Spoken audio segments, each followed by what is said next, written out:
ஏய் லைட்டை ஏன் ஆஃப் பண்ணாங்க? லைட் ஆஃப் பண்ணிட்டாங்களா? ஏய் லைட்டு போடுங்கடா. இல்லை சார், ரைட் வரைக்கும் எடுத்துகிட்டு போவோம். நான் முட்டிக்கிட்டு இருக்கேன்.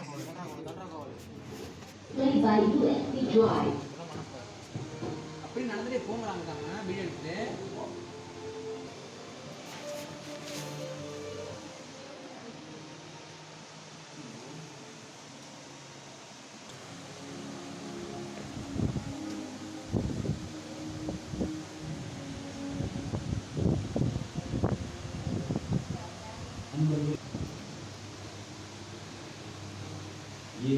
பிறந்து வளர்ந்து அனைத்து இந்த புனித பூமியில் நீங்களும் இப்போது ஒரு திருப்பயணம் செய்திருக்கிறது. புனித பூமியில் உயர்த்தி எல்லையாக விளங்குவது மத்திய காலத்தில்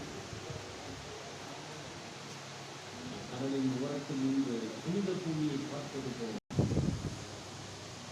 புனித பூமியை 3 பாகங்களாக பிரிக்கிறார். அன்பர்களே, இந்த புனித பூமியை நீங்கள் உடனடி எடுத்து வைக்கும் இடம் யூதேயா நாடு. யூதேயா நாட்டில் இயேசுவின் வாழ்வில் முதலாக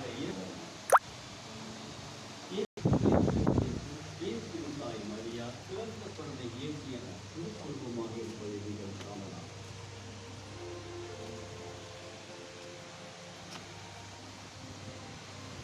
அடுத்து யூதேயா நாட்டில் மகுடமாக விளங்குவது இயேசுவை நம்பலாம். அந்த மகுடத்தின் மைதமாக விளங்குவது சார், கிளாஸ் பண்ணும்போது தண்ணி ஊற்றிச்சு சார்.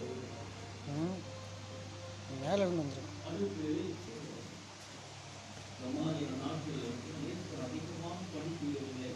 ஆனால் இயேசு தன் போதனைகளில் சமாரியரை கிணற்று அடிகள் இயேசு சமாரிய பெண் ஒருவரை சந்திக்கும் நிகழ்ச்சி அனைவரின் மனதை கவரும் நிகழ்ச்சியாகும்.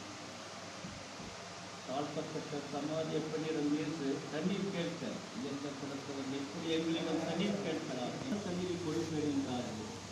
அந்த நிகழ்ச்சித்தான் இன்று தெரிவிக்கப்பட்டிருக்கிறது. அடுத்து சமாரிய நாட்டிலிருந்து கலிலேயா நாட்டிற்கு நுழைக்கிறோம்.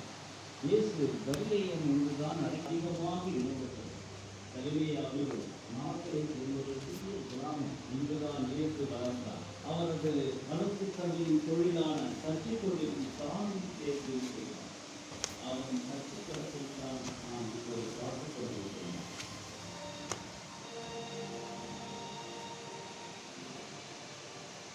கலிலேயா நாட்டில் இயேசுவின் வாழ்வில் இடம்பிடித்த மற்றொரு முக்கியமான நகரம்